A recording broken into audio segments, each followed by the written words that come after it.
चेतना radio पर मैं doctor Meenakshi. आज हम पेट दर्द के कुछ कारण होते हैं, उनमें से एक मुख्य कारण होता है अपेंडिसाइटिस, उसकी चर्चा करेंगे। आपने सामान्यतः देखा होगा कि पेट दर्द होता है तो सबसे पहले दिमाग में टेंशन आती है कि कहीं अपेंडिक्स नहीं हो गई हो। तो अपेंडिक्स क्या होती है? एक लंबी उंगली के आकार की एक संरचना होती है जो बड़ी आंत से जुड़ी हुई होती है और इसका शरीर में कोई काम नहीं होता, कोई यूज़ नहीं होता। ये वेस्टिजियल ऑर्गन बोलते हैं इसको, कि जैसे जैसे हमारे अंगों का विकास हुआ तो उसमें एक संरचना ऐसी रह गई कि जिसका कोई काम नहीं है, पर वो होती है शरीर में।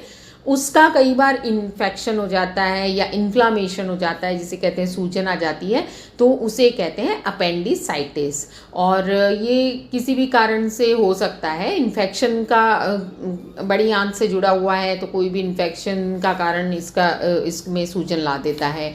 और उससे क्या क्या लक्षण हो सकते हैं? उससे देखिए, पेट में दर्द होगा, भूख कम लगेगी, जी घबराएगा और बुखार चढ़ने लग जाएगा।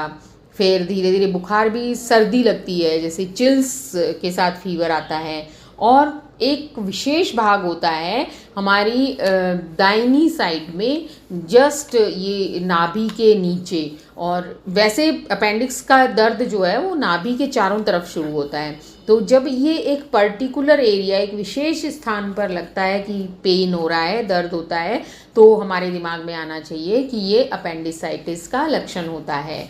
फिर उसके बाद अगर बुखार भी चढ़ने लग जाए, जैसे मैंने बताया, फीवर विद चिल्स आने लग जाएं, भूख कम लगने लगे, और उससे ज़्यादा जब कंडीशन ख़राब हो तो जैसे कहते हैं ना, एकदम से चक्कर आना, उल्टी होना, जी मितलाना, इस तरह के अगर लक्षण होते हैं तो राइट साइड में पर्टिकुलर एरिया में पेन होता है, तो अपेंडिक्स के बारे में सोचना चाहिए और तुरंत चिकित्सकीय सलाह लेनी चाहिए।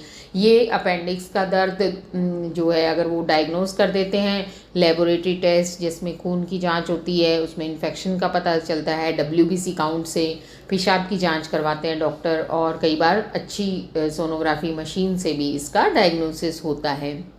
क्लिनिकल डायग्नोसिस तो चिकित्सक करते ही हैं।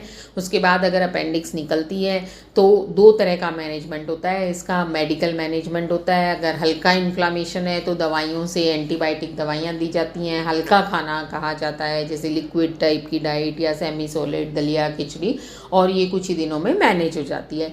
पर अगर ये बहुत सीवियर होता है और इसका डॉक्टर्स ऑपरेशन की सलाह देते हैं तो तुरंत करवाना चाहिए, क्योंकि जब हम नहीं करवाते और ये इन्फेक्शन ज़्यादा हो जाता है तो इसमें पस बन जाती है, और ये पस अगर पेट में फूट जाती है तो पूरे पेट में इन्फेक्शन हो जाता है, पेरिटोनाइटिस जिसको बोलते हैं। फिर सेप्टिक शॉक हो जाता है, या फिर जैसे मवाद का एक गांठ सी बन जाती है, लंप बन जाता है, तो वो बहुत इमरजेंसी हो जाती है, सर्जिकल इमरजेंसी हो जाती है।